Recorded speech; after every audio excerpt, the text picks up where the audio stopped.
Selamat sore Jemaat Every Nation. Sore hari ini kembali di acara kita Sela. Saya mengajak Jemaat Tuhan untuk bersama-sama menyembah Tuhan serta merenungkan firman Tuhan. Mari kita berdoa. Tuhan, kami ucap syukur sore hari ini kami punya kesempatan untuk mendekat kepada Engkau, berhenti sejenak dari kegiatan kami dan mendengarkan kebenaran firman-Mu. Tuhan, Kau berbicara buat setiap kami Tuhan yang mendengar, dan kami mau belajar sesuatu yang segar hari ini. Di dalam nama Tuhan Yesus kami berdoa. Amin.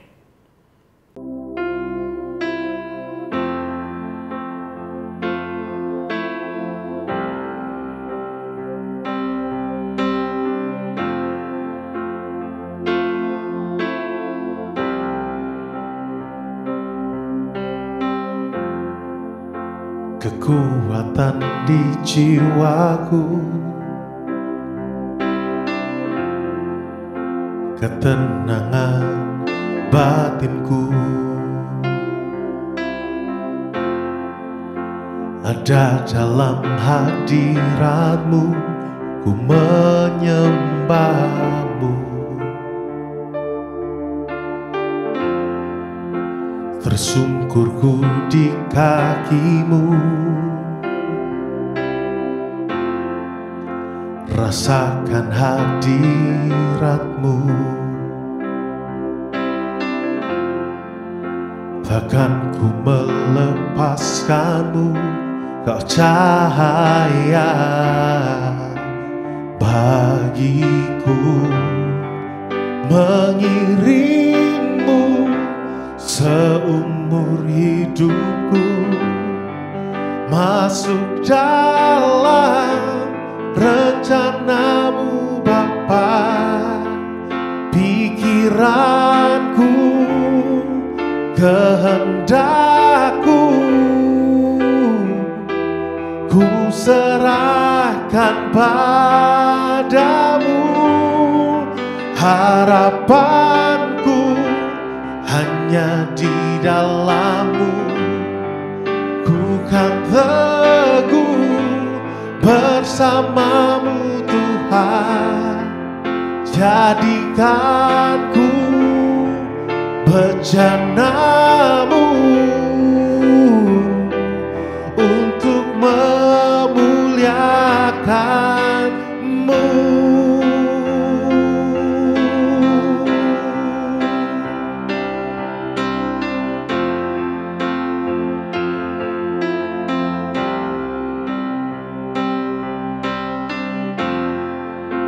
Kekuatan di jiwaku, ketenangan batinku, ada dalam hadirat-Mu, ku menyembah-Mu. Tersungkurku di kaki-Mu, rasakan hadirat-Mu. Takkan ku melepaskan-Mu, Kau cahaya bagiku. Mengiring-Mu seumur hidupku, masuk dalam rencana-Mu Bapa. Pikiranku, kehendakku, ku serahkan padamu. Harapanku hanya di dalam-Mu, ku kan teguh bersama-Mu Tuhan. Jadikanku bejana-Mu untuk memuliakan-Mu. Mengiring-Mu seumur hidupku, masuk dalam rencana-Mu Bapa. Pikir pikiranku, kehendakku, ku serahkan padamu. Harapanku hanya di dalam-Mu, ku kan teguh bersama-Mu Tuhan. Jadikan-ku bejana-Mu untuk memuliakan-Mu. Jadikan-ku bejana-Mu untuk memuliakan-Mu. Jadikan-ku bejana-Mu Tuhan untuk memuliakan-Mu.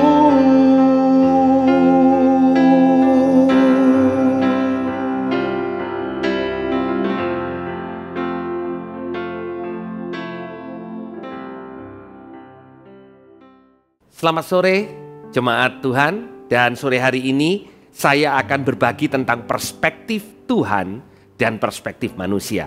Saudara, surga punya perspektif. Saudara dan saya yang ada di bumi ini juga punya perspektif.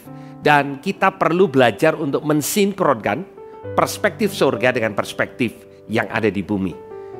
Dan saudara, saya akan mengajak saudara untuk membaca beberapa ayat firman Tuhan, di mana di dalam ayat-ayat ini saya berikan backgroundnya. Tuhan melalui Nabi Samuel akan mengurapi seorang raja yang baru buat Israel.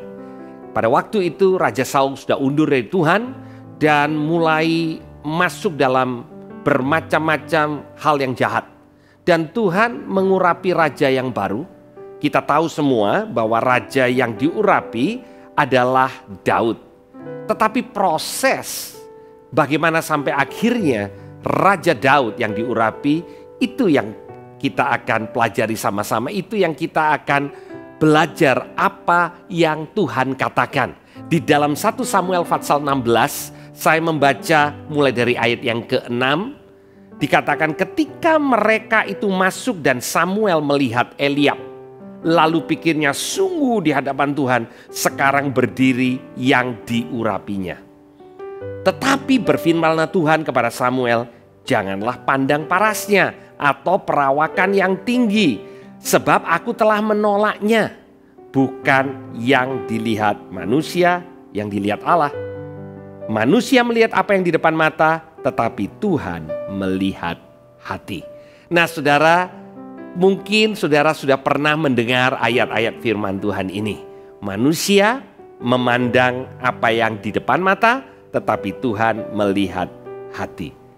Nah saudara, kisah ini memberikan kepada kita pelajaran tentang perspektif. Yang pertama-tama yang saya ingin sampaikan bahwa Tuhan tidak membuat saudara kehilangan perspektif bumi. Ya, manusia melihat muka. Dan Tuhan tidak mengatakan melihat muka itu salah. Tetapi kalau perspektif kita hanya perspektif manusia, maka kita kehilangan perspektif yang menyeluruh. Saya mengambil contoh saudara. Ayat ini tidak mengatakan bahwa saudara tidak perlu menampilkan sesuatu yang baik di mana manusia bisa melihat secara perspektif kemanusiaannya dan diberkati oleh apa yang saudara tampilkan. Dengan contoh, kalau saudara pergi beribadah di gereja, tentu saudara manusia melihat muka. Itu sebabnya saudara perlu tampil rapi, ya. Saudara perlu untuk kelihatan segar, ya. Saudara bisa mengatakan yang penting kan Tuhan melihat hati. Itu yang firman Tuhan katakan. Ya, tapi saudara datang bersekutu dengan manusia. Jadi pada waktu Tuhan mengatakan bahwa manusia melihat muka bukan berarti sorga atau Tuhan mengatakan penampilan tidak penting. Tetapi ada yang jauh lebih penting daripada sekedar kelihatan baik. Kembali, tidak ada yang salah dengan kelihatan baik, saudara. Tetapi Tuhan mengatakan apa yang Tuhan lihat, sisi ini yang seringkali saudara dan saya tidak lihat. Dan sisi ini yang seringkali membuat perbedaan. Kalau kita membuat keputusan hanya karena kita melihat muka, maka seringkali kita membuat keputusan yang salah. Seorang nabi yang bernama Samuel, kita sudah tahu, membaca, mendengar kisahnya, bagaimana Samuel dipakai oleh Tuhan untuk mengurapi Saul. Dipakai oleh Tuhan untuk bernubuat buat bangsa Israel. Dipakai oleh Tuhan secara luar biasa. Tetapi pada kali ini, pada waktu dia masuk ke rumah Isai, dia melihat saudara sulung Daud yang bernama Eliab. Dan dia mengambil kesimpulan dengan mengatakan, sungguh di hadapan Tuhan sekarang berdiri yang diurapinya. Seorang nabi Tuhan yang peka, bisa salah menilai untuk seorang raja yang Tuhan mau urapi. Dia datang dengan satu penugasan yang jelas, mengurapi raja Israel yang berikutnya. Tetapi pandangannya bisa keliru, karena dia mengasosiasikan pandangan manusianya seturut dan menganggapnya sama, sepadan dengan pandangan sorga. Jadi pada waktu dia melihat Eliab yang gagah, berpenampilan yang baik, dan mungkin sekali sosoknya adalah seorang yang ramah, yang pandai bergaul, yang baik, dan dia katakan, semua cocok nih. Dari cara tadi saya bicara dengan dia, rupanya dia raja Israel yang berikutnya. Dan ternyata salah. Dan setelah Tuhan memberikan teguran kepada Samuel, hei, jangan hanya lihat mukanya. Mulai dia menjadi perhatian dan sungguh-sungguh melibatkan Tuhan di dalam seleksinya.